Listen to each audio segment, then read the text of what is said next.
Hace unos minutos, Paula, vos decías algo que está absolutamente vinculado con la investigación que ustedes llevaron adelante,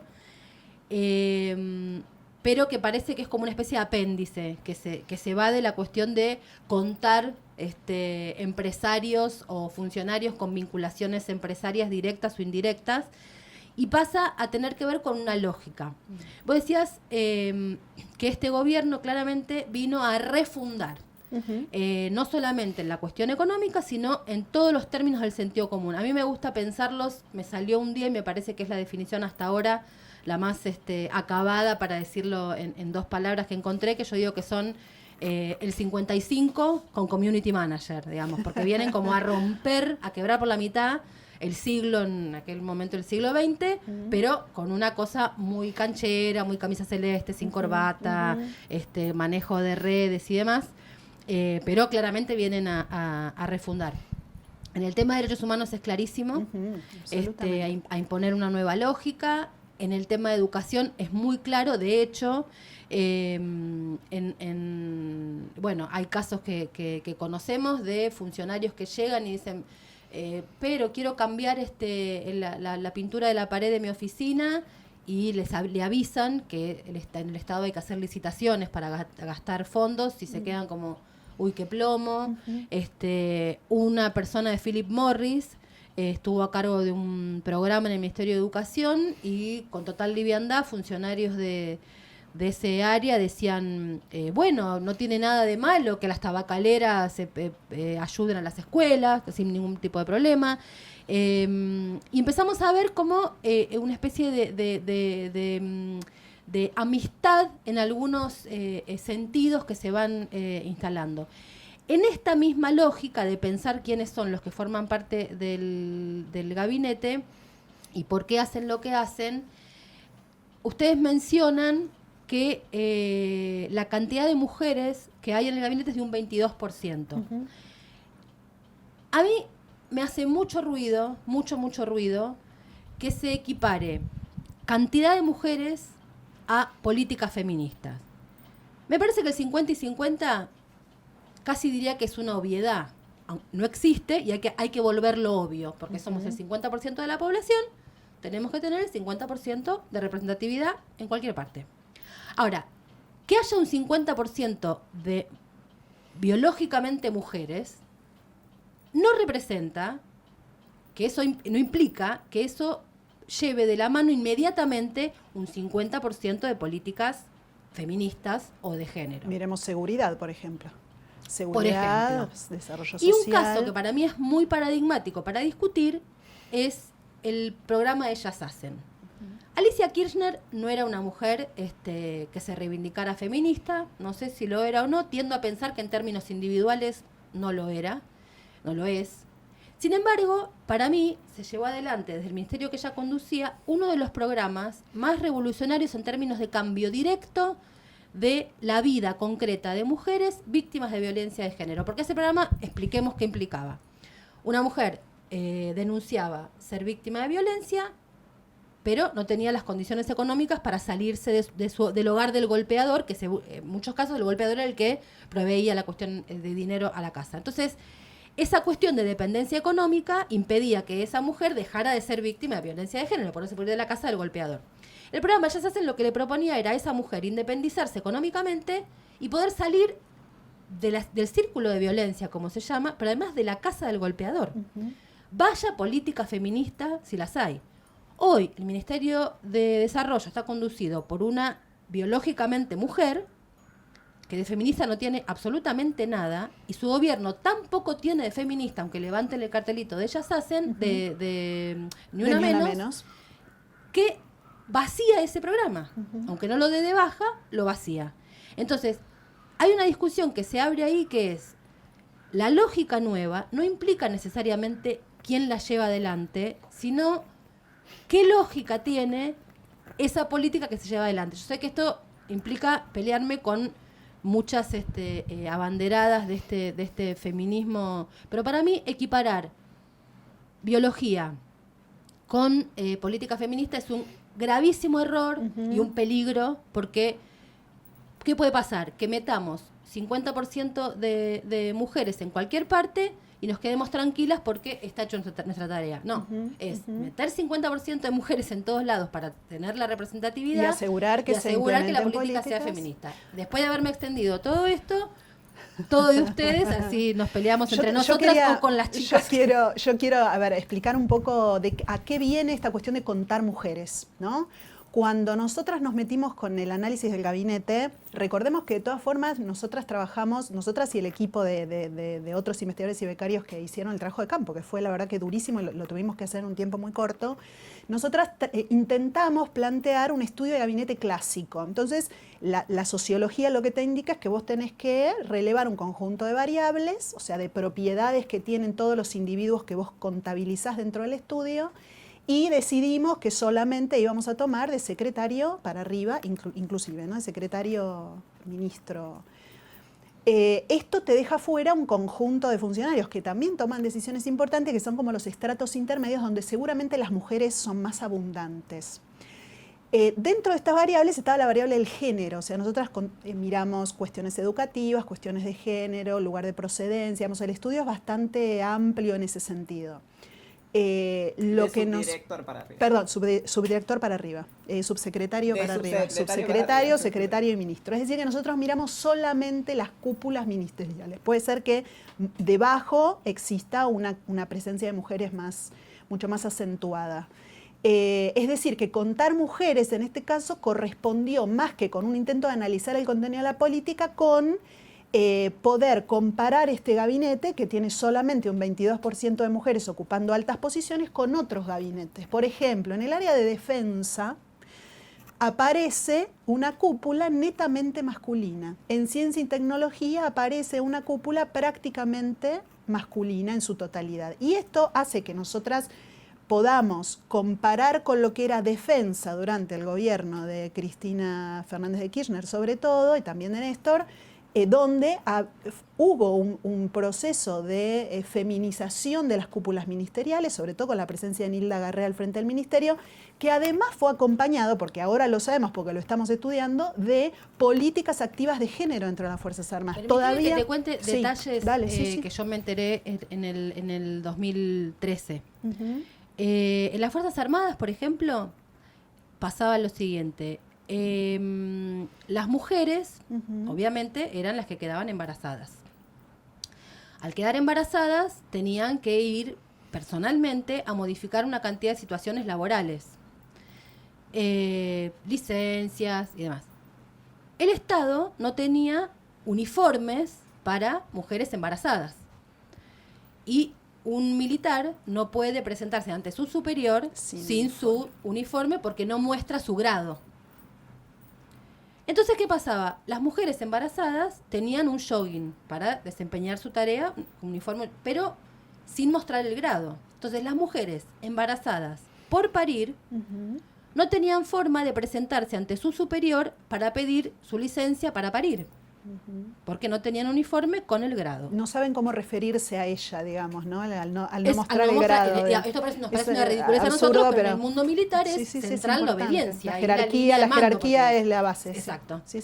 Bueno, con modificar eso del uniforme, es decir, que hubiera uniformes para embarazadas, que tuvieran el grado visible de modo tal de que el superior pudiera saber cómo dirigirse a ella, eso permitió que las mujeres embarazadas pudieran adquirir el básico derecho de la licencia tal cual corresponde y pedir alguna modificación si era necesaria. Una tontería es lo que estoy diciendo, pero eso no existía. Y eso es una política de género. Absolutamente. Bueno, acá es donde vemos en defensa mujeres ocupando posiciones altas dentro del ministerio, correspondiéndose con contenido de políticas activas de género inéditas en la historia de las Fuerzas Armadas Argentinas. Vamos a ver, porque todavía esto es muy reciente, recién estamos contando las mujeres que están en la cúpula y después vamos a tener que hacer un laburo, y en esto le pedimos a todos los sociólogos del país y a los politólogos que nos ayuden, cuál es el contenido concreto de las políticas, ¿no? O sea, qué es lo que efectivamente se está haciendo en estas áreas, porque sobre todo en áreas como defensa lo que vemos es una cúpula netamente masculina que además ha reclutado militares en actividad para ocupar posiciones de subsecretarios que antes eran ocupadas por civiles, o sea, hay una remilitarización y una remasculinización de la cúpula, podríamos decir.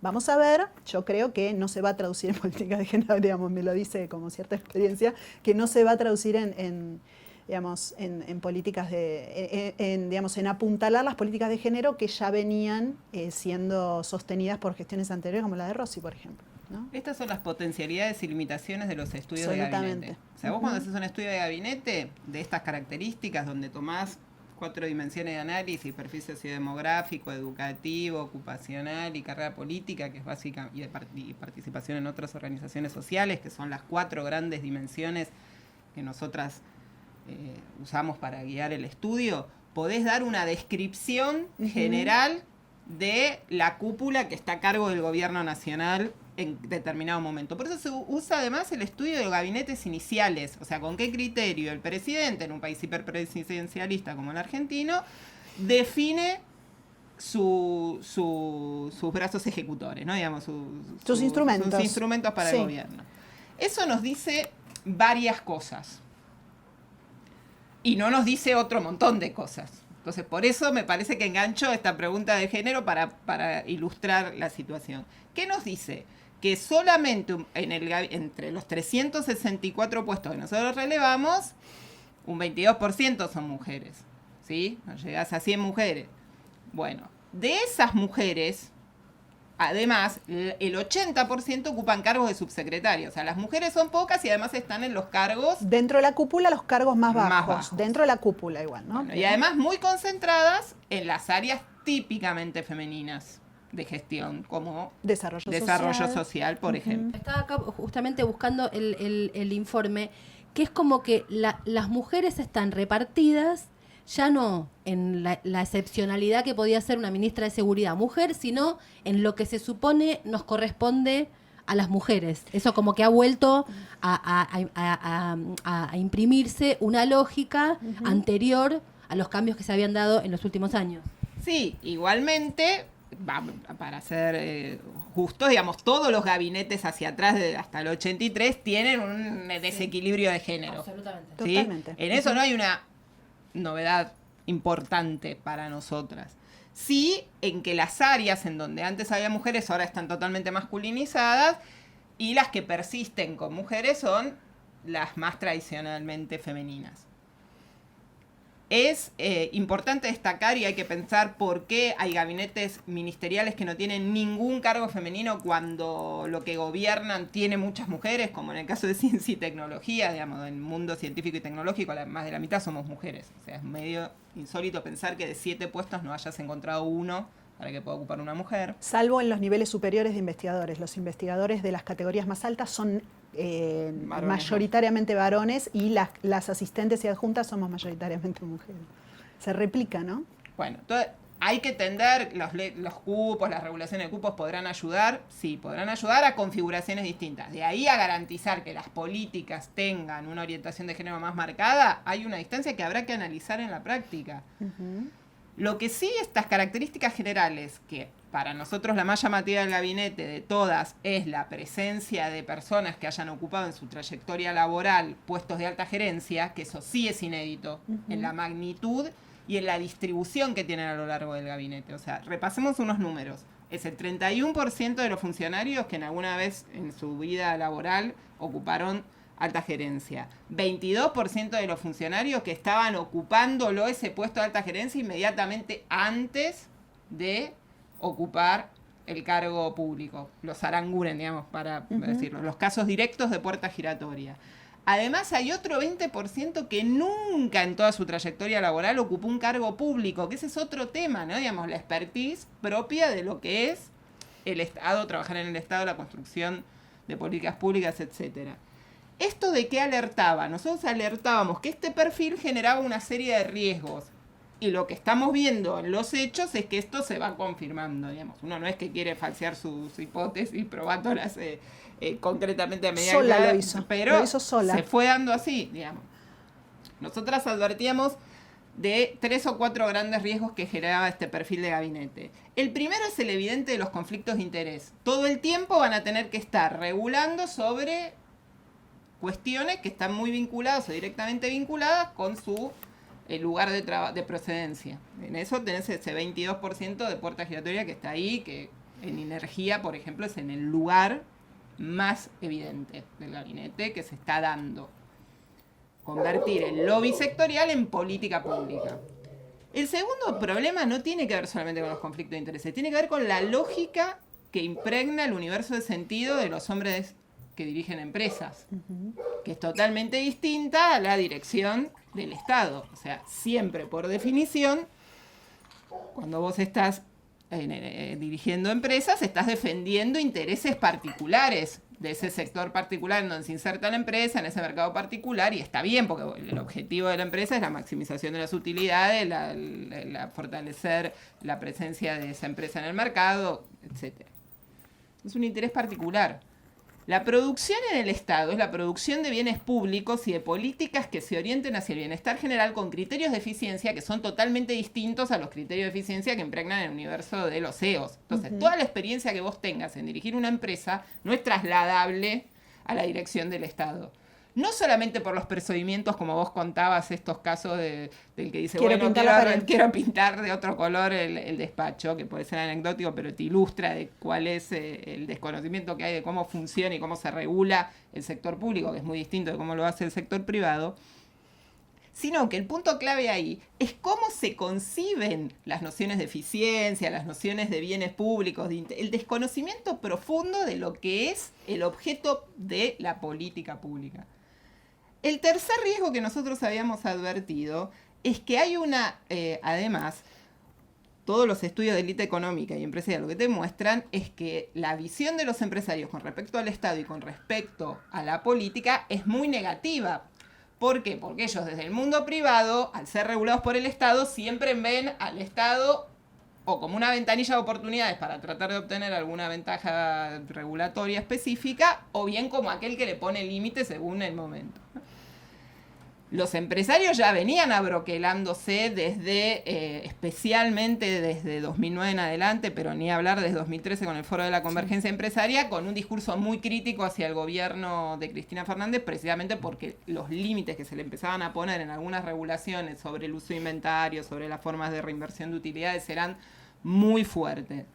Entonces, llenar el Estado en una magnitud como la que se la llena, de gente que cree que el Estado es el lugar de lo corrupto, de lo malo, de lo que le pone límites al capital, genera una serie de problemas enormes para después poder pensar cómo podés pensar de ahí políticas públicas que garanticen el bienestar general.